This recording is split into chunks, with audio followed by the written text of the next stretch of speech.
Hi everyone, my name is Erin Prais-Hintz of Tesori Trovati Jewelry. I want to thank the Vintaj ladies for inviting me to be their Art Bead Artist of the Month for their storybook theme. I'm very honored to have my Simple Truths be selected for this wonderful event this month, and they asked me to put together a little something about my studio, where I create, what I do, what inspires me. So I thought I would take you on a little video tour.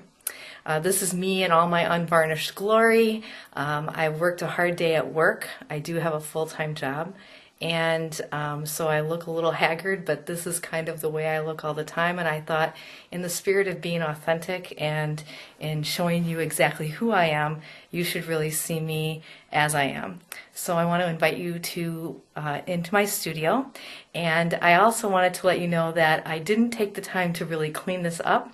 This is where I create every single night in my studio. I call this my 9 to midnight job, and sometimes it's later than that, but I wanted to invite you in to show you where I work, what's important to me, and how I create some of the things that I do. So I'm going to take you on this little tour and enjoy, and thank you again to the Vintaj ladies for this wonderful honor. One of the things that inspires me is color and art and design, and I like to surround myself by the things that I love the most as much as possible so that I can be inspired by them all the time.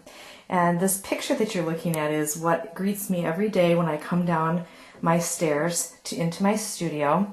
This is a painting that was done for me by one of my good friends, Rainey Warzella. She's a local artist, and she painted this really abstract, fun and funky colored piece for me, and I like seeing that as I come down the stairs because it kind of sets the tone for when I come into my studio. Let me take you down the stairs, show you where it is that I create. At the landing, you'll see that one of my favorite pieces of art is the Gustav Klimt's The Kiss, and I also like to be surrounded by beautiful art like this. That inspires me. And you can meet my special helper. I call her Queen Pearl. I still need to make a tiara for her, but she is a dressmaker form that I picked up at a local antique shop. And looks like I have a mess going on the floor. Some boxes that need to be updated and put with my label on them so that I can use them in my packaging. Here we are. We go into my studio. And as I said, I kind of left it in its natural and untouched state. This is where I create all the time, and so I didn't want to show you something that looked like Better Homes and Gardens and looked like some kind of issue where it was completely constructed to look so perfect, because really I don't create in perfection, and I create in chaos, and this is the chaos that I create in all the time. I asked my blog peeps what they wanted to see, if they wanted me to clean up the studio and show them as it could be or show them as it is, and they said that they would really appreciate seeing it as it is, so I hope that that's the truth. So when you come into my studio, I have this really big table in the middle of the studio, and that was really kind of an accident. We had that table as the desk where the computer was located, and we got a different table, and my husband pulled it out into the middle of the room because it had some things on it that I needed to remove, and unfortunately it just kind of stuck there in the middle of the room. It's become a catch-all for a lot of things, but it's also become sort of a station for me to set up some areas where I'd like to work. I've got some areas I'd like to do some patinaing on metal.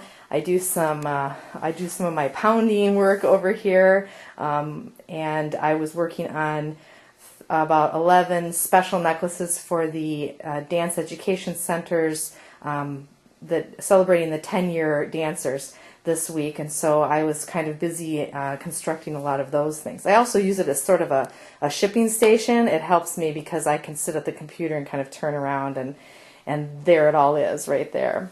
But the main place where I do my work is really over here at this nice big L-shaped desk. I sit here pretty much every night.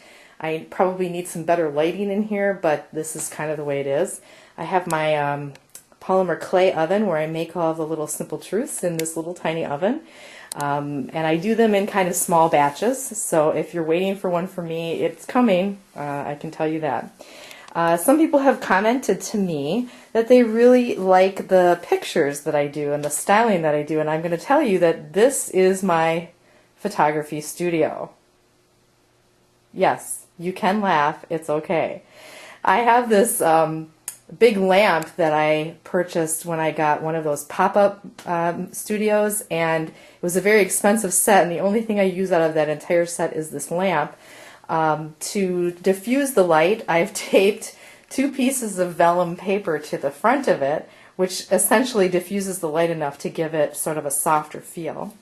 I have, the only props I really use are a book, and I have this little metal, I don't know, soap holder or something that I use in various ways. I really don't use a lot of props.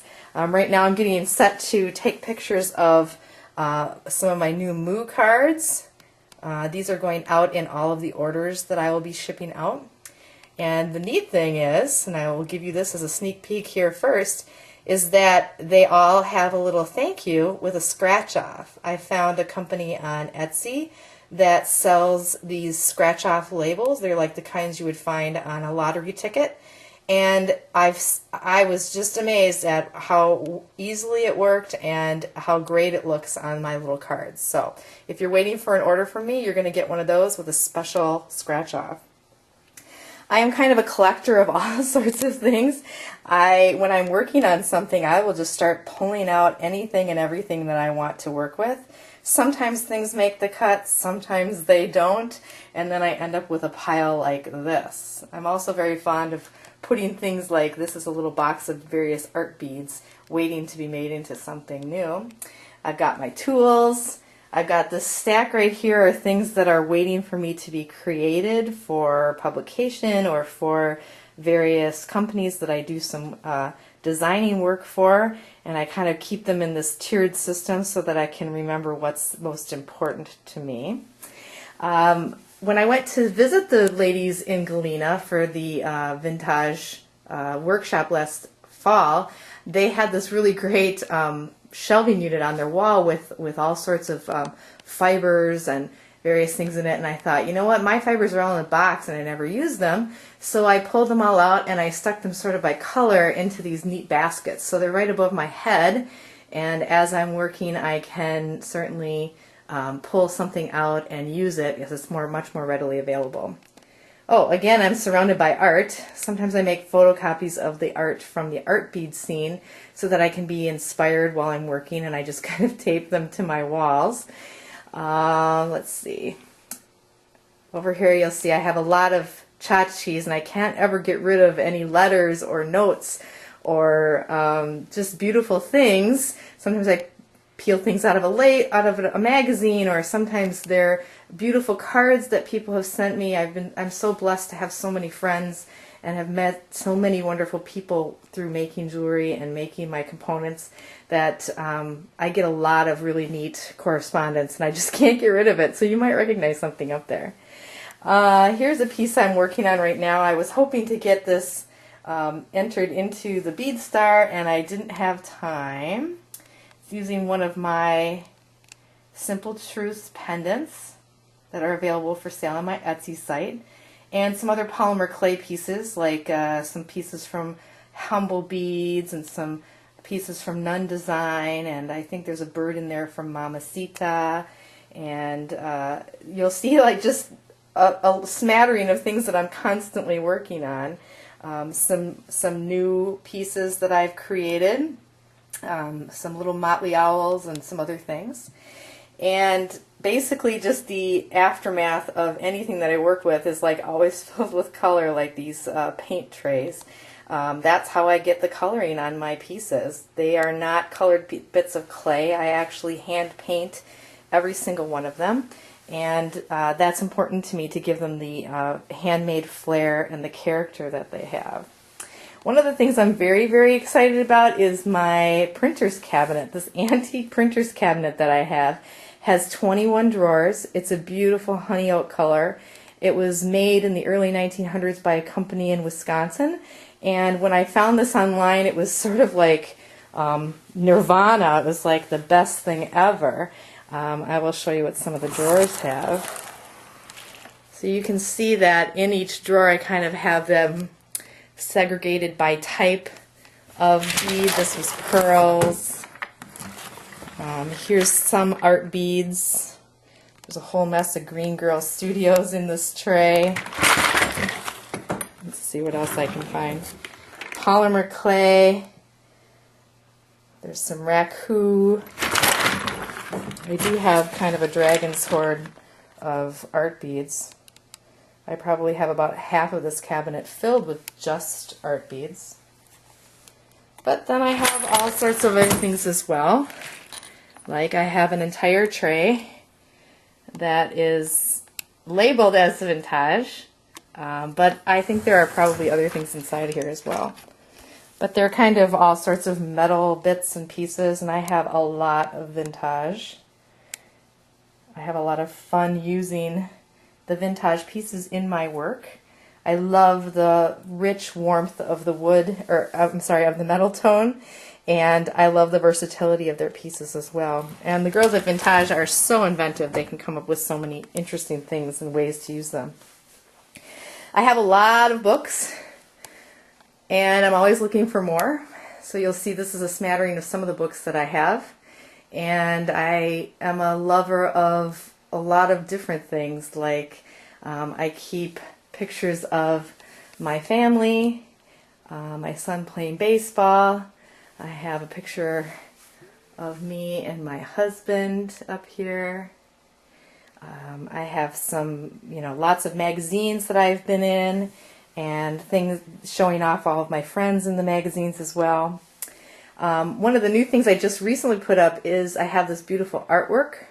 This was created for me by Heather Powers of Humble Beads. She makes amazing beads, but she's also an illustrator. And this piece here was recently sent to me by Lori Plyler of Waterstone. She is an amazing sketchbook artist. This is a copy of one of her original watercolors. And I asked her to put the word inspire in there because that was my word of the year a couple years ago. Every year I pick a word and I try to find some art to go on my walls and in my studio to help me stay on track with that. But this is probably what really is the most important message that you can get from my studio. One day when I was probably about 10 years old, my mom came up to me and said, "I need you to clean your room," because it was always a mess and there was always things everywhere, and I never could find the chair. It was always covered with clothes. And I looked at my mom in all earnestness and I said, "Well, creative minds are rarely tidy." Well, you can imagine how well that went over with my mother.